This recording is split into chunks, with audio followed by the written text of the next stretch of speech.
Students, welcome back to my channel. Heroes Elizabeth అనేటువంటి ఆవిడ గురించి మనం తెలుసుకుందాం. Queen Elizabeth II of Great Britain is currently the longest reigning monarch in British history. Currently కాదు, ఆవిడ already చనిపోవడం కూడా జరిగింది. మేబీ ఈ బుక్ రాసిన టైంకి ఆవిడ రూలింగ్లో ఉన్నారనమాట. సో క్వీన్ ఎలిజబెత్, మహారాణి ఎలిజబెత్ అనమాట. Longest raining monarch in British history. నిజంగా ఆవిడంత ఎక్కువ కాలం ఎవరు కూడా బ్రిటిష్ సామ్రాజ్యాన్ని పరిపాలించలేదన్నమాట.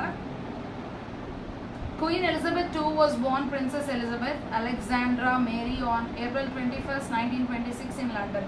వాళ్ళకు ఉన్నటువంటి మంచి సాంప్రదాయం ఏంటి అంటే స్త్రీలు మాత్రమే పరిపాలించేటువంటి అధికారాన్ని వాళ్ళు ఇస్తారనమాట. సో మహారాణులే అవుతారు కానీ మహారాజులు అయ్యే అవకాశం లేదు. సో అలాగే ఈవిడ కూడా ఒక యువరాణిగా పుట్టింది. అలెగ్జాండ్రా మేరీ అనేటువంటిది ఆవిడ పేరు. ఏప్రిల్ 21వ తారీఖు 1926వ సంవత్సరం ఇన్ లండన్లో పుట్టారు. To Prince Albert Duke of York. Okay, so Albert గారికి పుట్టారనమాట. Duke of York, later known as a King George VI.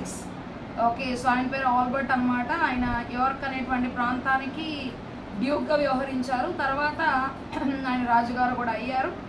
George VIగా పిలువబడ్డారు. With the outbreak of World War II in 1939, Elizabeth and her sister Princess Margaret largely stayed out of London. Okay, so మరి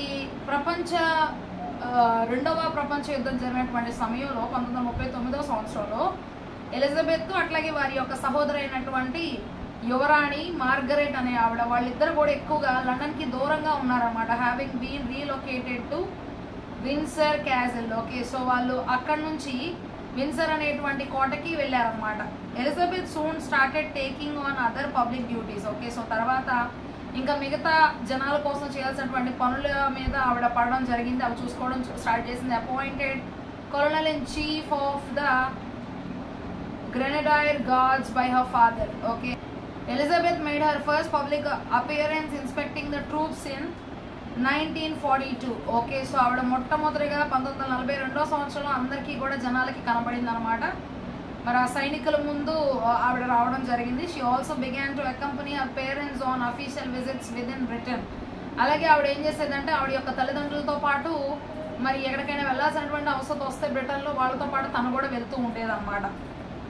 Elizabeth as queen has seen the monarchy come under attack during her life time. తన యొక్క సమయంలో ఈ యొక్క ఆవిడ మరి రాణిగా చలాయించేటువంటి సమయంలో ఇదంతా కూడా ఆపేయాలి అనేటువంటి అపాయాన్ని ఆవిడ ఎదుర్కొన్నారు. In June 1981 Elizabeth herself had a dangerous encounter.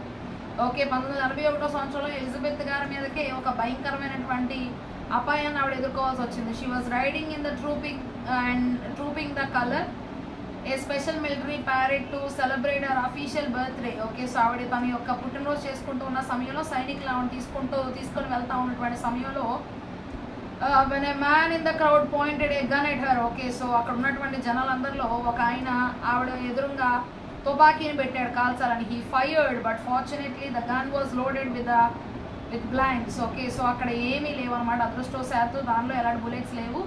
other than receiving a good scare. Okay, so దానికి భయపడటం మానేసి the queen was not hurt. Okay, the queen was not hurt, ఆవిడకి ఏమీ కూడా జరగలేదు అనమాట.